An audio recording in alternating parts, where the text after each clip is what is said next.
యేసు ప్రభు ఇక్కడ ఒక మాట చెప్తున్నాడు.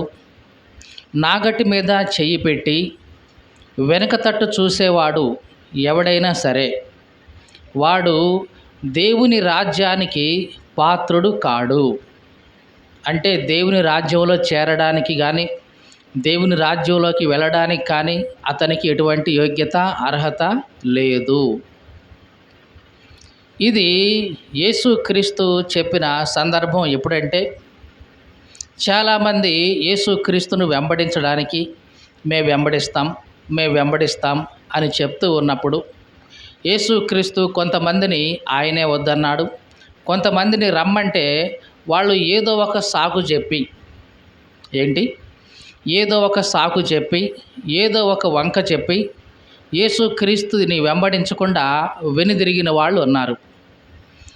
ఆ సందర్భంలో యేసు ప్రభు చెప్తున్న మాట ఏమిటంటే, నాగటి మీద చెయ్యి పెట్టి వెనుక తట్టు చూసేవాడు ఎవడైనా సరే వాడు దేవుని రాజ్యానికి పాత్రుడు కాడు.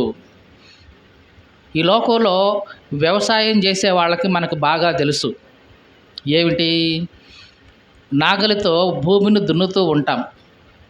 ఆ నాగలితో భూమిని దున్నేవాడు ఆ నాగటి మీద చెయ్యి పెట్టి దాన్ని గట్టిగా ఒత్తిపడుతూ ఆ రెండు సాళ్ల మధ్యలో ఆ దున్నటం చేస్తూ ఉంటాడు. అలా దున్నేవాడు ముందుకే చూస్తూ ఉండాలి.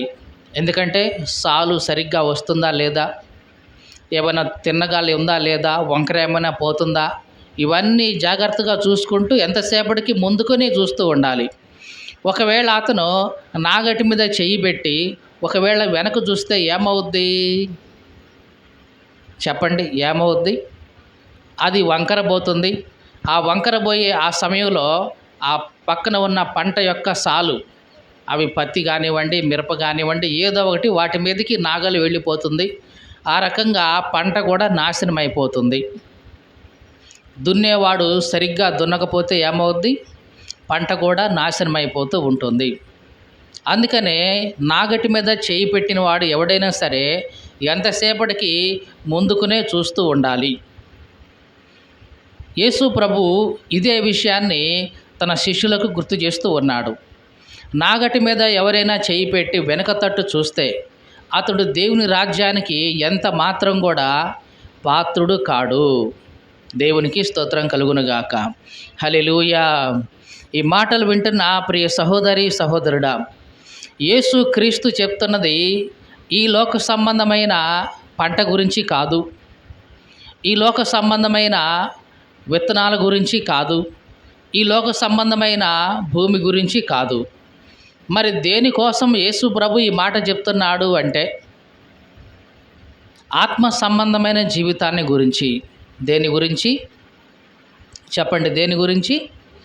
ఆత్మ సంబంధమైన జీవితాన్ని గురించి యేసుక్రీస్తు ఈ మాట చెప్తున్నాడు. నాగటి మీద చెయ్యి పెట్టడం అంటే ఇదిగో విశ్వాస జీవితాన్ని ప్రారంభించటం. ఏమిటది? చెప్పండి, ఏమిటి? విశ్వాస జీవితాన్ని ప్రారంభించడం. అలా ప్రారంభించిన వాడు వెనక్కు తిరిగి చూడకూడదు. ఏం చేయకూడదు? వెనక్కు తిరిగి చూడకూడదు. ఎందుకు అంటే, నువ్వు విశ్వాస జీవితాన్ని ప్రారంభించినప్పుడు దాన్ని ప్రారంభించింది ఎవరంటే యేసుక్రీస్తే. దాన్ని కొనసాగించేది ఎవరంటే యేసుక్రీస్తే. కాబట్టి నడిపించేది కూడా యేసుక్రీస్తే. నువ్వు ఎంతసేపటికి ఆయన్ను చూస్తూ, అంటే ముందు ఉన్న యేసుక్రీస్తును మాత్రమే చూస్తూ వెళ్ళాలి తప్ప వెనక్కు తిరిగి చూడకూడదు. ఒకవేళ వెనక్కు తిరిగి చూస్తే ఏమవుతుందంటే ఇదిగో దేనికోసమైతే నువ్వు నాగటి మీద చేయి పెట్టావో అది వ్యర్థమైపోతుంది. దేవునికి స్తోత్రం కలుగునుగాక. హల్లెలూయా. విశ్వాస జీవితంలో ఎవరైనా వెనక్కు తిరిగి చూస్తే దేవుడు వారి ఆత్మ విషయంలో ఎన్నడూ కూడా సంతోషించడు అని దేవుని వాక్యం మనకు చెప్తుంది. చదువుదాం ఒకసారి. హెబ్రీ పత్రిక 10వ అధ్యాయం 37 నుంచి చదువుదాం. ఇంకా కాలము బహు కొంచెముగా ఉన్నది, వచ్చుచున్నవాడు ఆలస్యం చేయక వచ్చును. ఏమంటున్నాడు దేవుడు ఇక్కడ? కాలము బహు కొంచెముగా ఉన్నది. అంటే ఈ భూమి మీద మనిషి యొక్క కాలము, ఈ భూమి యొక్క అంతము అయిపోయే కాలము ఎట్లా ఉందంట? బహు కొంచెంగా ఉంది. చాలామంది అనుకుంటాం ఇంకా చాలా కాలం ఉందిలే, చాలా సమయం ఉందిలే అని అనుకుంటాం. కానీ దేవుడు తన వాక్యం ద్వారా సెలవిస్తున్న మాట ఏమిటంటే, ఇక కాలము బహు కొంచెముగా ఉన్నది. అంటే కొద్ది కాలం మాత్రమే నీ ముందుంది, కొంచెం కాలం మాత్రమే నీది ఉంది. కాబట్టి వచ్చుచున్నవాడు అంటే యేసుక్రీస్తు, రెండవ రాకడలో రానయ్యున్న యేసుక్రీస్తు త్వరగా వస్తాడు. అంటే యేసుక్రీస్తు యొక్క రాకడ కాలంలో మనం ఉన్నాం. యేసుక్రీస్తు త్వరగా వచ్చే ఈ రాకడ సమయంలోకి మనం వచ్చాం. అందుకే దేవుడు అంటున్నాడు, చదువుదాం 37వ వచనం. ఇక కాలము బహు కొంచెముగా ఉన్నది, వచ్చుచున్నవాడు ఆలస్యం చేయక వస్తాడు. 38వ వచనం చదువుదాం. వచ్చును, నా ఎదుట నీతిమంతుడైన వాడు విశ్వాస మూలముగా జీవిస్తాడు, కానీ అతడు వెనుక తీసిన ఎడల అతని యందు నా ఆత్మకు సంతోషము లేదు. చూడండి, దేవుడు ఏమని చెప్తున్నాడో స్పష్టంగా. నా ఎదుట ఎవరైతే నీతిమంతుడుగా ఉంటున్నాడో వాళ్ళు విశ్వాస మూలముగా జీవిస్తారు. అంటే వాళ్ళు జీవించడానికి కావలసిన విశ్వాసాన్ని నేనే ఇస్తాను. వాళ్ళు ముందుకు వెళ్ళడానికి నేనే వాళ్ళకి విశ్వాసం ఇచ్చి ముందుకు నడిపిస్తాను. కానీ అతను వెనుక తీస్తే, అంటే వెనుక చూస్తే, వెనుక వైపుకు తిరిగితే ఏంటంట? చదువుదాం. అతడు వెనుక తీసిన ఎడల అతని యందు నా ఆత్మకు సంతోషం ఉండదు. ఏమిటంట? విశ్వాస జీవితంలో వెనక్కు చూస్తే మన ఆత్మ విషయంలో దేవుడు ఏమాత్రం కూడా సంతోషించడు.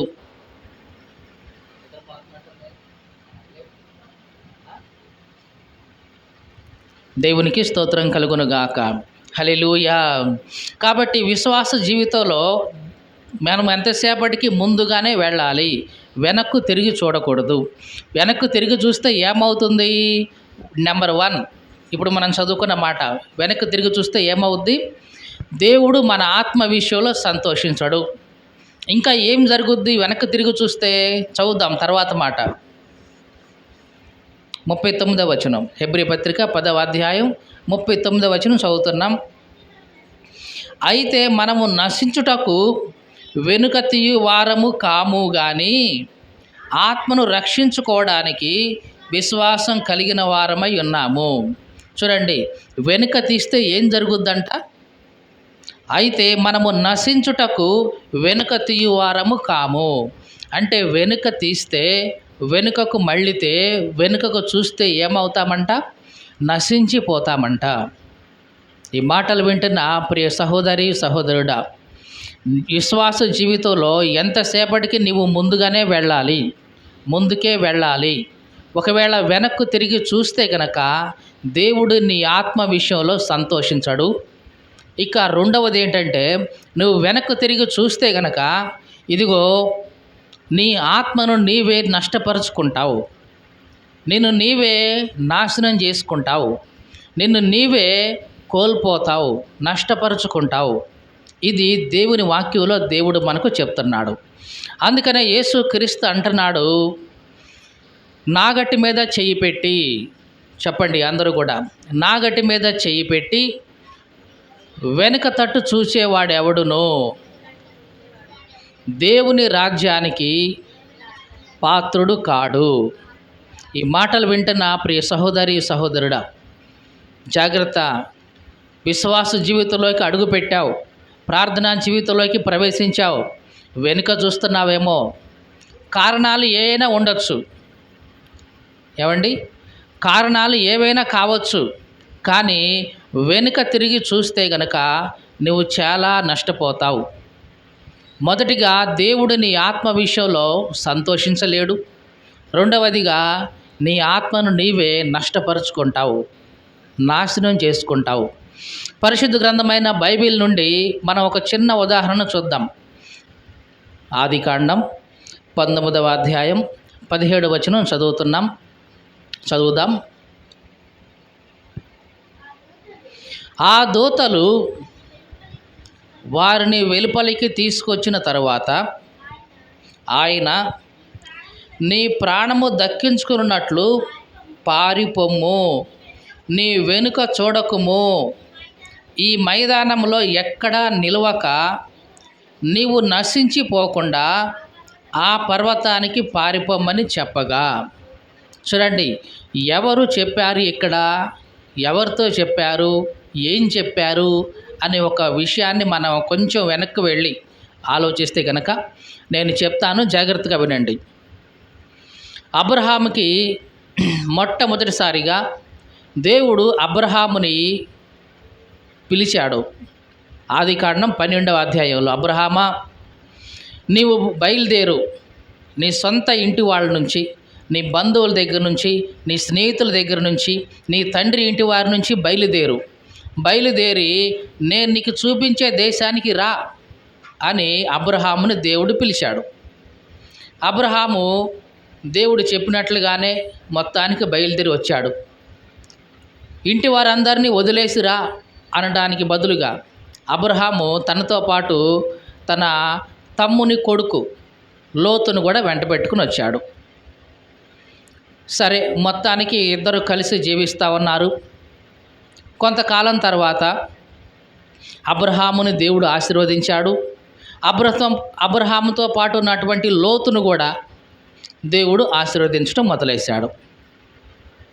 జాగ్రత్తగా చూడండి, అబ్రహామును దేవుడు ఆశీర్వదించాడు. అబ్రహామును ఆశీర్వదించడానికి కారణం ఏంటి? అబ్రహాము దేవుని యొక్క మాట విని బయలుదేరి వచ్చాడు. మరి అబ్రహాముతో పాటు ఉన్న లోతును కూడా దేవుడు ఆశీర్వదించాడు. మరి లోతును ఎందుకు ఆశీర్వదించాడు చెప్పండి? లోతును ఎందుకు ఆశీర్వదించాడు? అబ్రహాముతో కూడా ఉన్నాడు కాబట్టి. మీకు అర్థమైందా? దేవుడు పక్షపాతి కాడు. నేను పిలిచింది ఒక అబ్రహామునే కదా, లోతును ఎందుకు ఆశీర్వదించాలి నేను అని అబ్రహాము లోతును పక్కన పెట్టేలా. అబ్రహాముతో పాటు లోతు కూడా ఉన్నాడు కాబట్టి ఈ లోతును కూడా దేవుడు ఆశీర్వదించాడు. ఇక జరిగింది ఏమిటో చెప్తాను, జాగ్రత్తగా వినండి. అబ్రహాముకి సంపద పెరిగిపోయింది. ఆ రోజుల్లో సంపద అంటే ఇదిగో పశువులు, ఇవే సంపద. లోతుకు కూడా సంపద పెరిగిపోయింది. అంటే లోతుకు కూడా పశువులు, గొర్రెలు, మేకల మందలు, ఆవుల మందలు, ఎద్దుల మందలు అన్నీ కూడా పెరిగిపోతూ ఉన్నాయి లోతుకు కూడా. అబ్రహాముకి కొంతమంది పనివాళ్ళు ఉన్నారు, వాటిని కాయడానికి, మేపడానికి. అలాగే లోతు కూడా పనివాళ్ళని పెట్టుకున్నాడు, వాటిని కాయడానికి, మేపడానికి. జరిగింది ఏమిటంటే, ఒకానొక సమయంలో ఈ అబ్రహాం పశువుల కాపరులకి, లోతు యొక్క పశువుల కాపరులకి గొడవ వచ్చింది. ఎవరికి వచ్చింది గొడవ? అబ్రహాం పశువుల కాపరులకి, లోతు పశువుల కాపరులకి గొడవ వచ్చింది. గొడవ వస్తే అబ్రహాం అన్నాడు, లోతు, మరి మన ఇద్దరం బంధువులు అబ్బాయి, నీవు నా తమ్ముడు కొడుకువి, నేను నీకు పెదనాన్న అవుతున్నాను కదా, మన ఇద్దరికి మధ్య గొడవ ఎందుకు? ఒక పని చేయి, ఈ ప్రదేశం అంతా మన ఎదురుగే ఉంది కదా, నీవు తూర్పు తట్టుకు పోతే నేను పడమర తట్టుకు వెళ్ళిపోతా.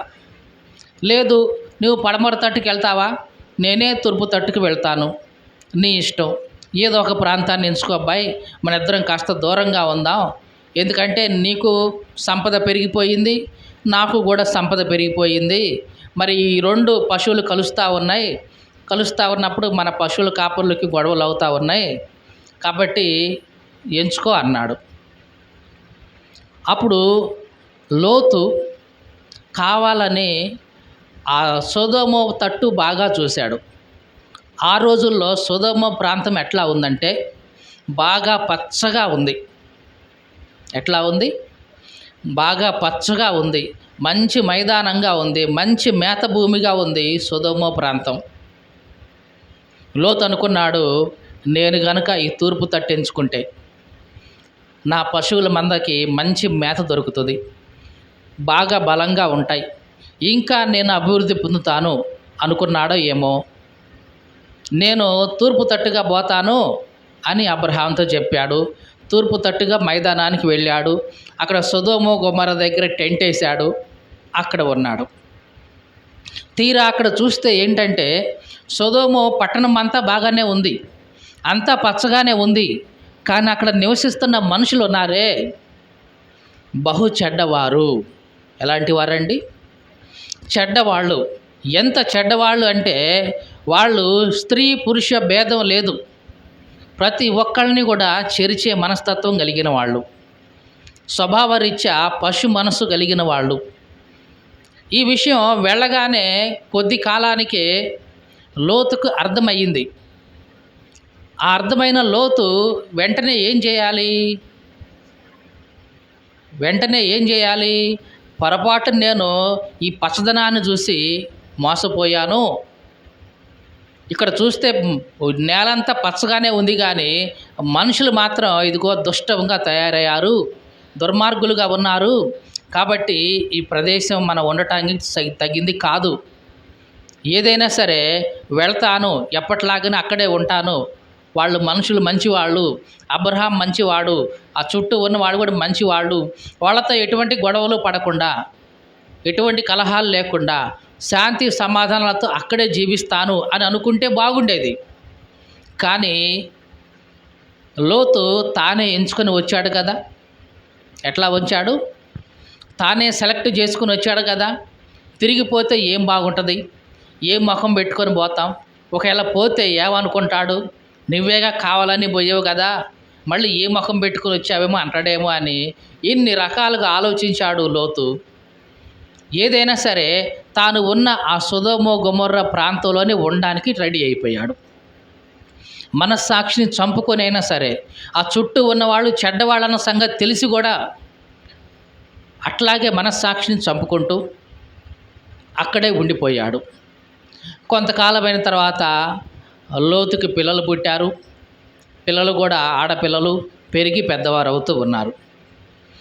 ఒకానొక సమయం వచ్చింది, సొదొమ గొమొర్రా వాళ్ళు చేసిన ఆ తప్పుడు పనుల వల్ల, వాళ్ళ చెడుతనం వల్ల, ఆ చెడుతనము దేవునికి మొరపెట్టింది.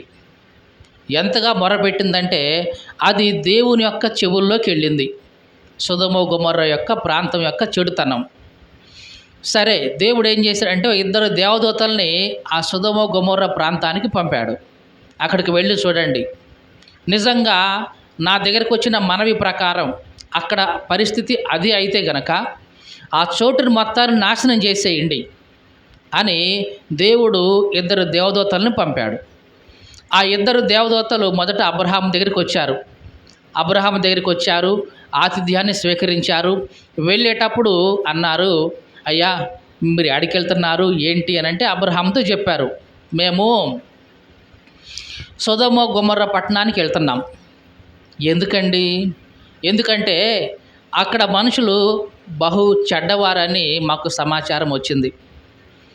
అందుకని మేము నిజమా కాదా పరీక్షించి చూడడానికి వెళ్తున్నాం. ఒకవేళ అదే నిజమైతే ఆ చోటును నాశనం చేస్తాము. దేవుడు మమ్మల్ని నాశనం చేసి రమ్మన్నాడు, కాబట్టి నాశనం చేసి వస్తాము అని బయలుదేరారు. ఇక అబ్రహాము దేవుని సన్నిధిలో ఉండి ప్రార్థన చేస్తున్నాడు. ఎందుకంటే సొదొమ గొమొర్రా పట్టణంలో అబ్రహాము బంధువు ఎవరున్నారు? లోతు ఉన్నాడు, లోతు భార్య ఉంది, లోతు బిడ్డలు ఉన్నారు. వీళ్ళందరూ ఉన్నారు కాబట్టి మరి సొదొమ గొమొర్రా ప్రాంతం నాశనం అయిపోతే తన బంధువుడైన లోతు, తన భార్య, బిడ్డలు అందరూ కూడా నాశనం అవుతారు కదా. అందుకని ఆలోచించి అబ్రహాము దేవునితో బతిమలాడుతూ ఉన్నాడు, అయ్యా అట్లా చేస్తావా నాయనా? అందరూ చెడ్డవాళ్ళే అయి ఉండొచ్చేమో, కనీసం మంచి వాళ్ళు కూడా ఉంటారు కదా. అందరూ దుష్టులని ఎందుకు అనుకోవాలి నాయనా? ఒక మంచి వాళ్ళు కూడా ఉంటారు కదా నాయనా అని అంటే దేవుడు అన్నాడు, అబ్రహాము సరే నివ్వనట్లుగానే అందాం. ఆ పట్టణంలో 50 మంది నీతిమంతులు కనపడితే, ఎంతమంది? 50 మంది నీతిమంతులు కనపడితే కనుక నేను ఆ పట్టణాన్ని కాల్చేయను, నాశనం చేయను, వదిలేస్తా అన్నాడు. అబ్రహాము ఆలోచించాడు, ప్రార్థన చేసి అన్నాడు, అయ్యా 50 మంది అంటే 50 మందేనా? తప్పిజారి ఆ 50కి ఒక 5గురు తగ్గితే ఎంతమంది? ఒక 5గురు తగ్గితే 45 మందే ఉన్నారు కదా అని చెప్పేసి నాశనం చేస్తావా నాయనా? నీతిమంతులు ఉంటారు కదా 45 మంది, ఆ 45 మందిని కూడా నాశనం చేస్తావా నాయనా చెడ్డవాళ్ళతో పాటు అన్నాడు. దేవుడు అన్నాడు, సరే అబ్రహాం, నువ్వు చెప్తున్నావు కాబట్టి 45 మంది కనపడ్డా. ఎంతమంది? 45 మంది కనపడ్డా సరే, ఇదిగో నేను ఆ పట్టణాన్ని నాశనం చేయను,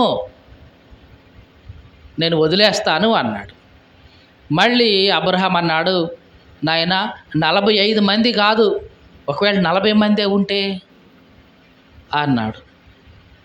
సరే అబ్రహాం, నీవంటున్నావు కాబట్టి 40 మంది ఉన్నా సరే నేను ఆ పట్టణాన్ని కాపాడతాను, నాశనం చేయను అన్నాడు. మళ్ళీ అబ్రహాం అన్నాడు, అబ్రహాం అయ్యా నాయనా ఇంకొకసారి నేను మాట్లాడతాను, ఏమనుకోవద్దు, నేను దుమ్ము లాంటి వాడిని, ధూళి లాంటి వాడిని, అసలు నీ ముందు మాట్లాడే అర్హత నాకు లేదు. 40 మంది కాదు నాయనా, ఒకవేళ 30 మందే కనబడితే ఏంటి పరిస్థితి? 30 మందే ఉన్నారని చెప్పేసి ఆ దుష్టులతో పాటు ఈ 30 మంది నీతిమంతులు కూడా నాశనం చేస్తావా నాయనా? అట్లా చేసేవాడివయ్యా నువ్వు అని అంటే దేవుడు అన్నాడు, సరే అబ్రహాం 30 మంది నీతిమంతులు కనపడ్డా సరే. ఎంతమంది? 30 మంది కనపడ్డా సరే నేను ఆ పట్టణాన్ని వదిలేస్తా, నాశనం చేయను, వదిలేస్తా అన్నాడు. అబ్రహాము ఆలోచించాడు మళ్ళీ, అయ్యా ఇంకొకసారే మాట్లాడతాను, కోపగించుకోవద్దు, ఒకవేళ 20 మందే కనపడితే అన్నాడు. దేవుడు ఆలోచించాడు, సరే అబ్రహాం నువ్వు ఇంతగా అడుగుతున్నావు కాబట్టి, ఇంతగా బ్రతిమలాడుతున్నావు కాబట్టి 20 మంది నీతిమంతులు కనపడ్డా సరే. ఎంతమంది చెప్పండి? ఎంతమంది నీతిమంతులు? చివరికి 20 మంది నీతిమంతులు కనపడ్డా సరే నేను ఆ సొదొమ గొమొర్రా పట్టణాన్ని ఎంత మాత్రం కూడా నాశనం చెయ్యను అన్నాడు. అబ్రహాము మళ్ళీ ప్రార్థన చేసి మళ్ళీ అంటున్నాడు, నాయనా ఇంకొక్కసారే మాట్లాడతా, దయచేసి నా మీద కోపగించుకోవద్దు, ఇంకొక్కసారే నాకు మాట్లాడడానికి సెలవియ్యి, ఒకవేళ 10 మంది కనపడితే. ఎంతమంది?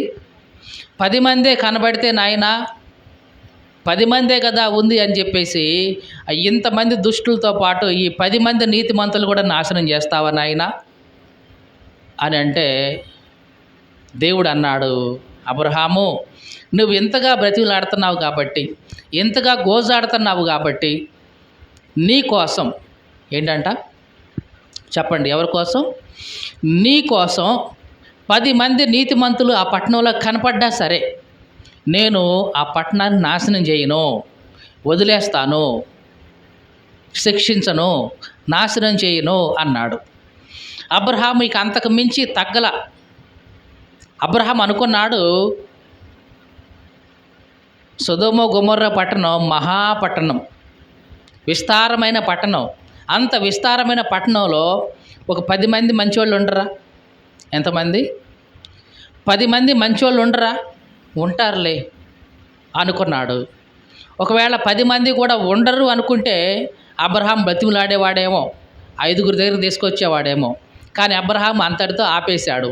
ఎందుకంటే ఎంత గొప్ప పట్టణం కాబట్టి, ఎంత పెద్ద పట్టణం కాబట్టి కనీసం ఒక 10 మంది ఉంటారులే, ఉండకుండా ఉండరులే అనుకున్నాడు. తీరా ఆ దేవదూతలు అక్కడికి వెళ్ళి చూస్తే 10 మంది కాదు కదా, ఒక్కడే ఒకడు ఉన్నాడు. ఎవరు అతను? లోతు ఒక్కడే ఉన్నాడు, నీతిమంతుడు. అంటే గొప్ప పట్టణమే, విస్తారమైన పట్టణమే, కానీ మంచివాళ్ళు ఎంతమంది ఉన్నారు అక్కడ అంటే ఒక్కడు కూడా లేడు. ఒక్కగానొక్కడున్నాడు, లోతు మాత్రమే ఉన్నాడు.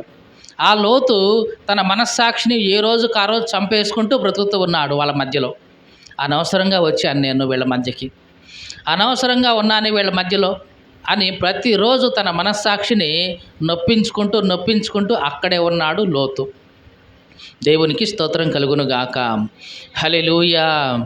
కాబట్టి సొదొమ గొమొర్రా వైపు దేవుని యొక్క దూతలు వెళ్ళినప్పుడు వాళ్ళకి లోతు తప్ప ఇక ఎవ్వరు కూడా నీతిమంతులు కనబడలేదు. అబ్రహాముతో దేవుడు వాగ్దానం చేసినట్లుగా కనీసం ఒక 10 మంది అన్నా కనబడితే బహుశా సొదొమ పట్టణాన్ని నాశనం చేయకుండా ఉండేవాళ్ళేమో. కానీ ఇప్పుడు ఒక్కగానొక్కడే కనపడుతున్నాడు. 10 మందిలో ఒకడే కనపడుతున్నాడు. ఆ పట్టణం మొత్తంలో ఒకడే కనపడుతున్నాడు. మరి ఈ ఒక్కడిని నాశనం చేద్దామా ఇక? దేవుడు అనుకున్నాడు, 10 మంది లేరు కదా, 10 మంది ఉంటే మొత్తం పట్టణాన్ని నాశనం చేయకుండా కాపాడేవాడిని. మరి ఒక్కడే ఉన్నాడు, ఈ ఒక్కడిదే ఉందిలే, ఇతన్ని కూడా కలిపేసి నాశనం చేద్దాం అని అనుకోలేదు దేవుడు. మీకు అర్థమైందండి? దేవుని యొక్క కృప, దేవుని యొక్క కనికరం ఎట్లా ఉందో ఒక్కసారి ఆలోచించండి. అబ్రహాము దేవునితో బ్రతిమిలాడి బేరమాడి 50 మంది నుంచి 10 మంది వరకు లాక్కొచ్చాడు. అవునా కాదా? ముందు 50 మంది అన్నాడు, లేదు నాయన 45 మంది ఉంటే అన్నాడు. తర్వాత 40 మంది ఉంటే అన్నాడు. తర్వాత 30 ఉంటే, 20 ఉంటే, 10 ఉంటే అని బేరమాడుకుంటూ 10 వరకు తీసుకొచ్చాడు. ఎంత బేరమాడింది, ఎంత గోజాడింది దేనికోసం? దేవునికి బాగా తెలుసు.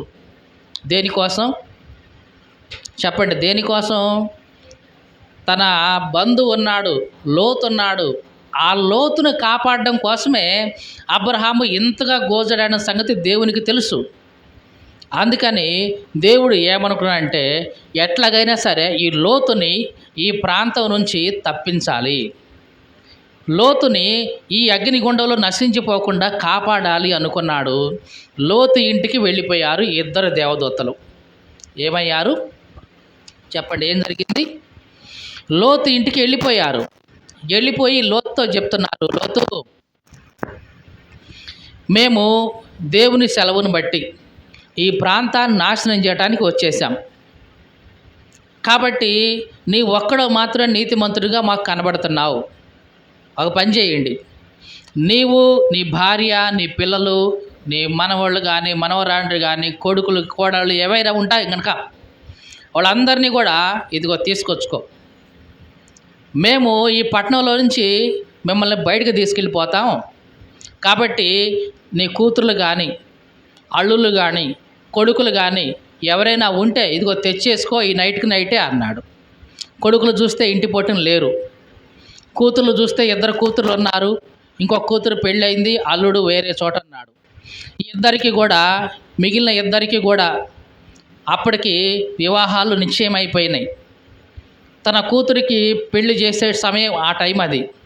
ఆ టైంలో కూతుర్ని పెళ్లి కాబోయే అల్లుళ్ళు ఉన్నారు కదా, అల్లుళ్ళ దగ్గరికి వెళ్ళి అన్నాడు, అయ్యా రండి, ఈ చోటు నాశనం అయిపోద్దంట, మనం నశించిపోతామంట, దేవుని దూతలు వచ్చారు మా ఇంటికి, హెచ్చరించారు, కాబట్టి మనం ఈ ప్రాంతం విడిచి వెళ్దాం రండి అని వెళ్ళి వాళ్ళని బతిమలాడితే ఈ అల్లుళ్ళు, ఓరే మా మావకి పిచ్చి పెట్టినట్టుంది అని ఎగతాళి చేశారు. ఏం చేశారు? ఎగతాళి చేశారు. ఎంతసేపటికి రాలేదు. పెళ్ళైన కూతురు అల్లుడు రాలేదు, కొడుకు ఎక్కడున్నాడో తెలియదు. ఇంట్లో ఉంది 2 కూతుర్లు, లోతు తన భార్య, ఈ 4 మాత్రమే ఉన్నారు. ఇక సమయం మించిపోతూ ఉంది, తెల్లారిపోతూ ఉంది. అప్పుడు ఈ లోతుని లోతు భార్యని 2 కుమార్తెల్ని దేవదూతలు 2 కూడా 2 పట్టుకొని ఈ పట్టణం నుంచి బయటకు తీసుకొచ్చేశారు. ఆ ఇంట్లో నుంచి బయటకు తీసుకొచ్చారు. తీసుకొచ్చి అన్నారు, ఇప్పుడు మనం చదువుకున్న మాట, ఆదికాండం 19వ అధ్యాయం 17వ వచనం. ఆ దూతలు వారిని వెలుపలికి తీసుకొచ్చిన తరువాత ఆయన, నీ ప్రాణము దక్కించుకున్నట్లు పారిపోము, నీ వెనుక చూడకుము, ఈ మైదానంలో ఎక్కడా నిలవకుండా నీవు నశించిపోకుండా ఆ పర్వతానికి పారిపో. చూడండి, దేవదూతలు మొత్తానికి ఆ ఇంటి లోపల నుంచి, ఆ పట్టణం లోపల నుంచి బయటకు తీసుకొచ్చారు. వాళ్ళని తీసుకొచ్చి అంటున్నారు, ఇక దేవుడు అంటున్నాడు వాళ్ళతో ఏమని, నీ ప్రాణము దక్కించుకున్నట్లు, అంటే నీ ప్రాణం నీకు ఇంకా దక్కాలంటే, లోతు జాగ్రత్తగా విను, నీ ప్రాణం నీకు దక్కాలంటే గనక నీవు వెనక్కు తిరిగి చూడకుండా ముందుకు వెళ్ళిపో, పారిపో, పరిగెత్తిపో, వెనక్కు మాత్రం చూడొద్దు. వెనక్కు తిరిగావా నీ ప్రాణం నీకు దక్కదు. వెనక్కు తిరిగావా నువ్వు నశించిపోతావు, జాగ్రత్త. కాబట్టి ఏ మాత్రం కూడా వెనక్కు తిరిగి చూడకుండా నీ ప్రాణం నీకు దక్కాలంటే ఇదిగో పారిపో అన్నాడు. ఎప్పుడైతే దూత ఈ మాట చెప్పాడో ఇక వాళ్ళు పరిగెత్తడం ప్రారంభించారు, ముందుకే చూడడం ప్రారంభించారు. అలాగ ముందుకు చూస్తూ పరిగెత్తు పారిపోతూ ఉన్నారు. ఎవరెవరు పారిపోతున్నారు చెప్పండి? ఎవరెవరు వెళ్తున్నారు? లోతు భార్య, లోతు యొక్క 2 బిడ్డలు, 2 కుమార్తెలు, ఈ 4 అక్కడి నుంచి పారిపోతూ ఉన్నారు. వెనక్కి తిరిగి చూడొద్దు అన్నాడు దేవుడు. వెనక్కి తిరిగి చూడకుండా పోతూ ఉన్నారు. జరిగేది ఏమిటంటే 4 వెనక్కి తిరిగి చూడకుండా ముందుకు వెళ్ళిపోండి అని 4 ఆజ్ఞ పొందారు. లోతు వెనక్కి తిరిగి చూడలేదు. లోతు క్షేమంగానే బయటపడ్డాడు. లోతు యొక్క 2 కుమార్తెలు వెనక్కి తిరిగి చూడలేదు, వాళ్ళు కూడా క్షేమంగానే బయటపడ్డారు.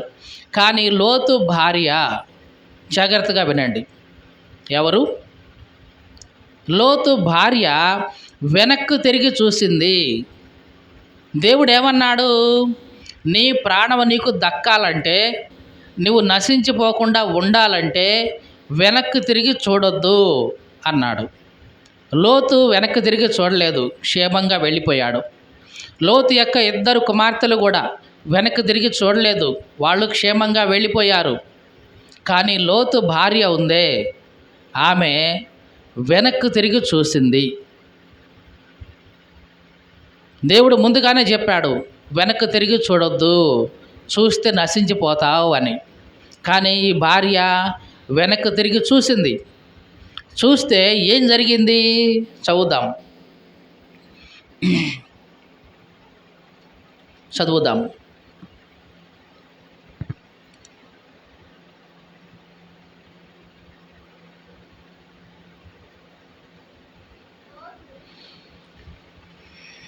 ఆ మాట చదువుదాం. 26వ వచనం. అయితే లోతు భార్య అతని వెనక నుండి తిరిగి చూచి ఉప్పు స్తంభమాయెను. దేవునికి స్తోత్రం కలుగునుగాక. హల్లెలూయా. లోతు భార్య ఏం చేసింది? వెనక్కి తిరిగి చూసింది. ఎప్పుడైతే వెనక్కి తిరిగి చూసిందో దేవుడు దాన్ని వదిలివేయలేదు. వెంటనే ఉన్న పళంగానే, ఉన్న చోటే ఆమె ఒక ఉప్పు స్తంభంగా మారిపోయింది. ఎలా మారిపోయింది చెప్పండి? ఉప్పు స్తంభంగా మారిపోయింది. మనిషి లాగానే ఉంది, కానీ ఇప్పుడు ఏమైంది? మనిషి మొత్తం కూడా ఎట్లా ఉంది? ఉప్పులాగా మారిపోయింది, ఉప్పు స్తంభంగా మారిపోయింది. రాతి స్తంభాలు ఎట్లాగైతే నిలబడతాయో ఈ రాతి లాంటి ఉప్పు అన్నమాట ఇది. మీకు అర్థమైందా? ఉప్పు మనం అనుకున్నట్లుగా ఇక్కడ ముక్కలు అయ్యే ఉప్పు కాదు. రాతి ఉప్పు అనేది ఒకటి ఉంటుంది, రాక్ సాల్ట్. ఇంత బండ్లు ఉంటాయి, అది మొత్తం ఉప్పుగానే ఉంటుంది, ఉప్పే. లోతు భార్య ఆ రకంగా ఒక ఉప్పు స్తంభంలాగా అయిపోయింది, రాతి ఉప్పులాగా అయిపోయింది. అది కూడా మామూలు ఉప్పు కంటే కూడా ఇంకా ఎక్కువ ఉప్పుగా ఉంటుంది. రాక్ సాల్ట్ అనేది మామూలు ఉప్పు కంటే కూడా ఇంకా మనకి 10 రెట్లు ఎక్కువ ఉప్పుగా ఉంటుంది అది. ఆ రకంగా లోతు భార్య ఉప్పు స్తంభంగా మారిపోయింది.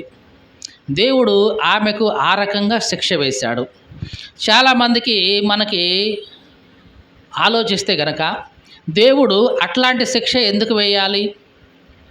వేస్తే ఒకవేళ స్తంభంగా మార్చదలుచుకుంటే ఏ ఇనుప స్తంభంగానో, లేదా సిమెంట్ స్తంభంగానో, లేకుంటే ఇంకేదో స్తంభంగానో మార్చేయచ్చు కదా.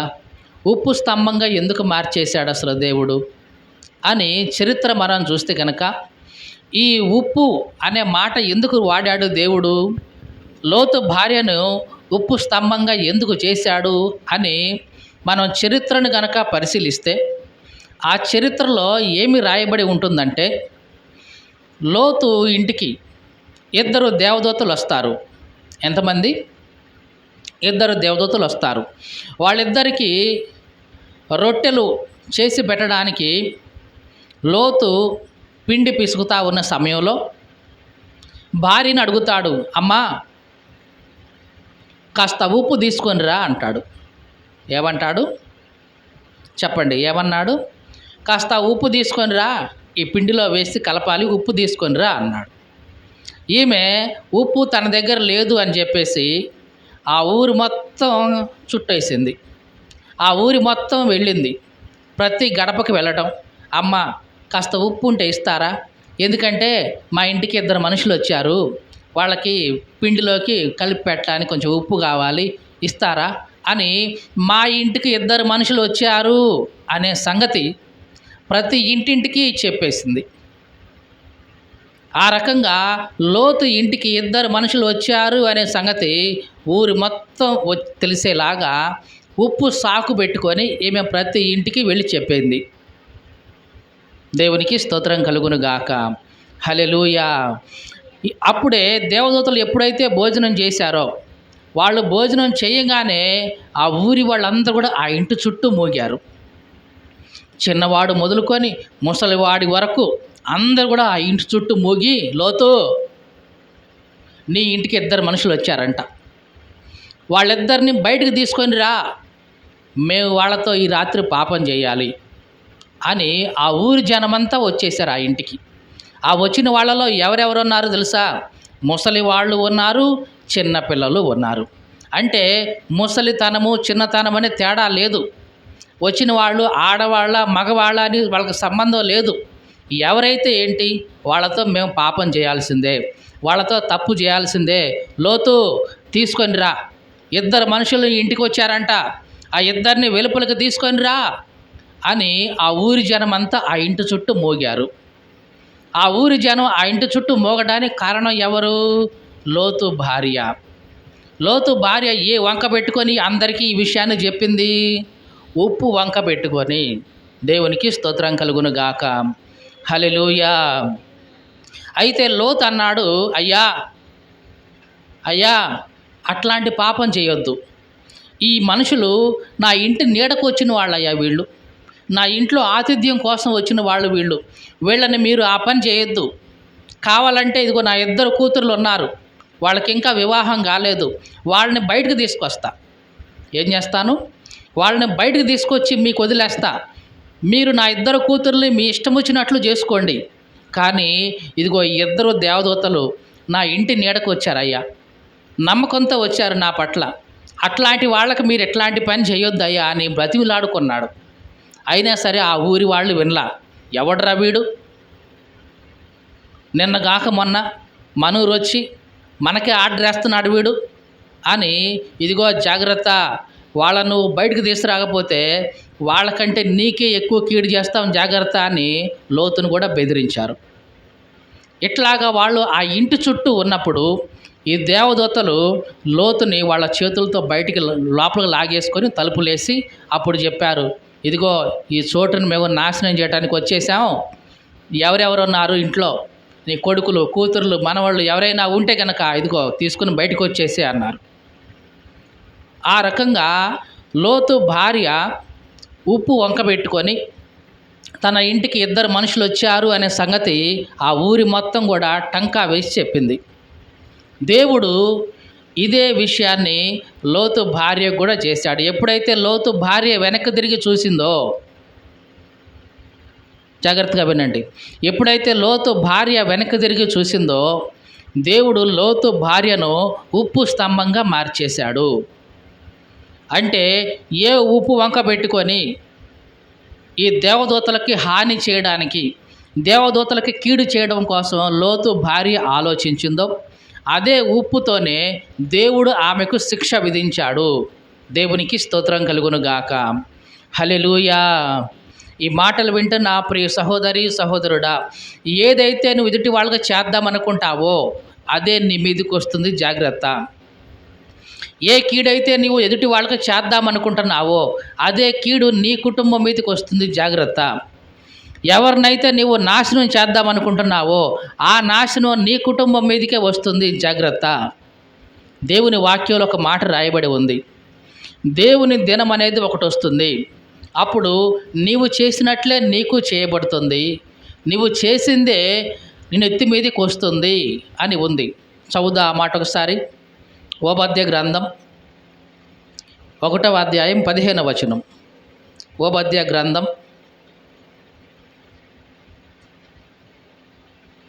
1వ గ్రంథం బైబిల్లో ఉంటుంది. ఒకే ఒక అధ్యాయం ఉంటుంది కాబట్టి ఆ 1 అధ్యాయంలోనే 15వ వచనం చదువుతున్నాం. తీసారా? ఓబద్య 1వ అధ్యాయం 15వ వచనం.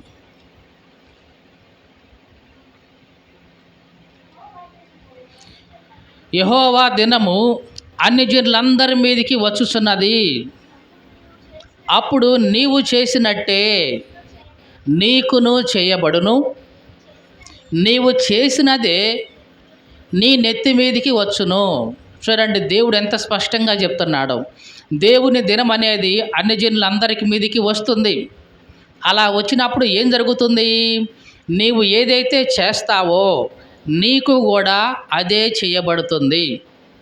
నీవు ఏదైతే చేస్తావో అదే నీ నెత్తి మీదకి వస్తుంది. ఎటువంటి సందేహం లేదు. ఈ మాటలు వింటున్న ఆ ప్రియ సహోదరి సహోదరుడా, నీవు ఏదైతే చేస్తావో దేవుడు అదే మరలా నీకు తిరిగి చేస్తాడు. నీవు మేలు చేసావా, అదే మేలు తిరిగి నీకు దేవుడు చేస్తాడు. లేదా నువ్వు కీడు చేసావా, అదే కీడు మరలా నీకు దేవుడు కొలిచిపోస్తాడు. ఎటువంటి సందేహం లేకుండా. లోతు భార్య దేవదూతలకి కీడు చేయాలి అనుకుంది. అది కూడా ఉప్పు వంక పెట్టుకొని దేవదూతల్ని పట్టించి వాళ్ళకి కీడు చేయాలని ఆలోచించింది. దేవుడు సమయం వచ్చినప్పుడు ఈ లోతు భార్యకు అట్లాగే చేశాడు. లోతు భార్యను ఆ ఉప్పుతోనే దేవుడు శిక్షించి ఆమెకు నాశనాన్ని కలిగించాడు. దేవునికి స్తోత్రం కలుగును గాక. హల్లెలూయా. ఇదంతా కూడా ఎందుకు? వెనక్కి తిరిగి చూసింది కాబట్టి. మీకు అర్థమైందండి? ఒకవేళ లోతు భార్య తప్పు చేసినప్పటికీ దేవుడు కనికరించి ఆ కుటుంబంలోంచి బయటకు తీసుకొచ్చాడా లేదా? ఇంకా లోతు భార్య హృదయంలో చెడ్డ ఆలోచన కలిగినప్పటికీ క్షమించి, ఇదిగో అమ్మా నీవు పారిపో, వెనక్కి తిరిగి చూడొద్దు అని కూడా దేవుడు చెప్పాడు. ఇంత కనికరం చూపినా సరే లోతు భార్య పట్టించుకోలే. అరే, నేను వీళ్ళకి కీడు చేద్దామనుకున్నాను, కానీ వీళ్ళు నన్ను బయటకు తీసుకొచ్చారు. నేను వీళ్ళకు కీడు చేద్దామనుకున్నాను, కానీ వీళ్ళు నన్ను నా ప్రాణం రక్షించుకునేలాగా పారిపోమని వీళ్ళు చెప్తున్నారు. కాబట్టి ఇకనైనా మనసు మార్చుకుందాం, ఇకనైనా పద్ధతి మార్చుకుందాం అని అనుకుంటే బాగుండేది. కానీ లోతు భార్య అనుకుంది, వీళ్ళు చెప్తే నేను చేయాలా? వీళ్ళు చెప్తే నేను పాటించాలా? వీళ్ళు వెనక తిరిగి చూడొద్దు అంటే చూడకుండా ఉండాలా? చూశారులే, ఇట్లాంటి వాళ్ళు 100 మందిని చూసాం, వీళ్ళ మాట నేందుకు వినాలి అనుకుందేమో హృదయంలో. ఏదైనా సరే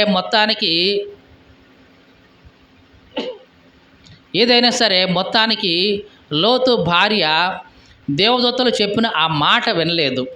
దేవుడిచ్చిన ఆజ్ఞ ఉల్లంఘించి వెనక్కి తిరిగి చూడొద్దు అంటే వెనక్కి తిరిగి చూసింది, ఉప్పు స్తంభంగా మారిపోయింది. ఈ మాటలు వింటున్న ప్రియ సహోదరి సహోదరుడా, ఒక్కసారి జాగ్రత్తగా విను. దేవుడు నీకంటూ ఒక ఆజ్ఞ ఇస్తే, దేవుడు నీకంటూ ఒక మాట సెలవిస్తే అది నీ మేలు కోసమే. దేనికోసం? మేలు కోసమే. దాన్ని నువ్వు పాటించావా, నీవు ఆశీర్వాదంగా ఉంటావు, క్షేమంగా ఉంటావు. లేదు, వాళ్ళు చెప్తే నేను ఎందుకు చేయాలి, దేవుని సేవకులు చెప్తే నేను ఎందుకు వినాలి, వాళ్ళెవరో ఏదో మాట చెప్తే నేను ఎందుకు పాటించాలి అని ఒకవేళ అహంకారంతో ఆ మాటను తప్పావా, నీ నాశనానికి నీవే ఉత్తరవాదివి. లోతు భార్య అనుకొని ఉంటుంది, ఒకవేళ వీళ్ళు చెప్తే నేను చేసేదేంటి, వెనక తిరిగి చూస్తే ఏమవుద్ది, కొంపలు ఏమన్నా మునిగిపోతాయా అని బహుశా అనుకుందేమో మనసులో. వెనక్కి తిరిగి చూసింది, దాని ఫలితాన్ని అక్కడే అనుభవించింది. అందుకే దేవుని వాక్యంలో ఏమి సెలవిస్తుందంటే దేవుడు, మనుషుడు ఏమైతే విత్తుతాడో అదే కోస్తాడు. దేవునికి స్తోత్రం కలుగును గాక. హల్లెలూయా. మనుషుడు ఏమైతే విత్తుతాడో అదే కోస్తాడు కదండి. లోకంలో మనకు బాగా తెలుసు, మనుషుడు ఏమి విత్తితే చెప్పండి అదే కోస్తాడు. వరి విత్తనాలు విత్తావా, నాటేసావా వరి, ఆ వరి గింజలే కోస్తావు. పత్తి విత్తనాలు విత్తావా, వచ్చే పంట కూడా పత్తే వస్తుంది.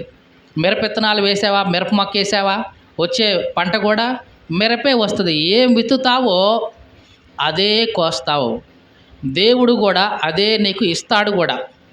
నీవు ఏమైతే విత్తుతావో అదే నీకు దేవుడు తిరిగిస్తాడు. లోతు భార్య ఇదిగో తిరస్కారాన్ని విత్తింది, దేవుని పట్ల అహంకారాన్ని విత్తింది. ఆ పంటనే దేవుడు ఆమెకు కొలిచి మళ్ళా ఇచ్చేశాడు. కాబట్టి వెనక్కి తిరిగి చూస్తే ఇంత ప్రమాదం ఉంది. దేవుడు ఒక ఆజ్ఞ ఇస్తే అది నీ కోసమే. దేవుడు ఒక శాసనం చేస్తే అది నీ కోసమే. దేవుడు ఒక మంచి మాట చెప్తే అది నీ కోసమే. కానీ దాన్ని నువ్వు వినకుండా తిరస్కరిస్తే, వెనక్కు తిరిగి చూస్తే దాని పర్యవసానం ఇదిగో ఎంత దారుణంగా ఉంటుంది. దేవునికి స్తోత్రం కలుగును గాక. హల్లెలూయా. అందుకే దేవుడు అంటున్నాడు, వెనక్కు తిరిగి చూస్తే అతని యందు నా ఆత్మకు సంతోషం ఉండదు. వెనక్కు తిరిగి చూస్తే అతడు నశించిపోతాడు. అందుకే ఇక్కడ దేవుడు లోతుతో చెప్పాడు, లోతు, నీ ప్రాణం నీకు దక్కాలంటే, నీవు నశించిపోకుండా ఉండాలంటే, నువ్వు ఏమాత్రం కూడా వెనక్కి తిరిగి చూడకుండా ఇదిగో ముందుకే వెళ్ళిపో, ఆ పర్వతానికే పారిపో అన్నాడు. దేవునికి స్తోత్రం కలుగును గాక. హల్లెలూయా. ఈ మాటలు వింటే నా ప్రియ సహోదరి సహోదరుడా, మరలా దేవుడు చెప్తా ఉన్నాడు, ఇదిగో ఈ లోకం నశించిపోబోతూ ఉంది, ఈ లోకానికి అంతమొస్తా ఉంది, ఈ లోకం నాశనమైపోబోతా ఉంది. సొదొమ గొమొర్రా పట్టణం ఏ రకంగా అయితే ఆ దినంలో నాశనం అయిపోయిందో ఈ లోకం కూడా నాశనం అయిపోబోతూ ఉంది. కాబట్టి నీవు ఇదిగో దేవుని యందు విశ్వాసం ఉంచి ఆ పట్టణం వైపే పరిగెత్తాలి, పరలోక పట్టణం వైపు పరిగెత్తాలి, ఆ పర్వతానికే పారిపోవాలి. దేవుడు చూపించిన ఆ పర్వతానికి, పరలోకపు పర్వతానికి, యెరూషలేము పట్టణానికి నువ్వు వెళ్ళాలి. వెనక్కి తిరిగి చూస్తే ఇదిగో నీ ఆత్మ విషయంలో దేవుడు సంతోషించడు. వెనక్కు తిరిగి చూస్తే నీకు దేవుని పట్ల సంతోషం ఉండదు సరిగదా. నీవు ఆత్మను నీవు నాశనం చేసుకుంటావు. కాబట్టి వెనక్కు తిరిగి చూడొద్దు అని దేవుడు పాత నిబంధన నుంచి ఎప్పటి వరకు కూడా పదే గుర్తు చేస్తూనే ఉన్నాడు. అందుకే యేసు ప్రభువు కూడా తన్ను వెంబడిస్తూ వెనక్కు తిరగాలని ఆలోచన కలిగిన వాళ్ళకి చెప్తూ ఉన్నాడు. ఏమనంటే, నాగటి మీద చెయ్యి పెట్టి వెనుక తట్టు చూచేవాడెవడు కూడా దేవుని రాజ్యానికి పాత్రుడు కాడు. ఈ మాటలు వింటే నా ప్రియ సహోదరి సహోదరుడా, నాగటి మీద చెయ్యి పెట్టావా, విశ్వాస జీవితంలోకి ప్రవేశించావా, ప్రార్థనా జీవితంలోనికి ప్రవేశించావా, చాలా మంచిది, చాలా మంచి విషయం. కానీ ఒక మాట దేవుడు హెచ్చరిస్తున్నాడు, నాగటి మీద చేయి పెట్టిన నీవు ఎన్నడూ కూడా వెనక్కు తిరిగి చూడొద్దు, పాత జీవితం వైపు చూడొద్దు, పాత ప్రపంచం వైపు చూడొద్దు, ఆ వదిలివేసిన పాత జీవితం వైపు, ఆ వదిలివేసిన పాపాల వైపు మరలా దాని వైపు ఎన్నడూ చూడొద్దు. ఒకవేళ చూసావా, ఇదిగో నీ నాశనానికి నువ్వే ఉత్తరివాదివి. ఒకవేళ చూసావా, ఇదిగో నీవే నాశనం చేసుకుంటావు, జాగ్రత్త అని దేవుడు హెచ్చరిస్తూ ఉన్నాడు.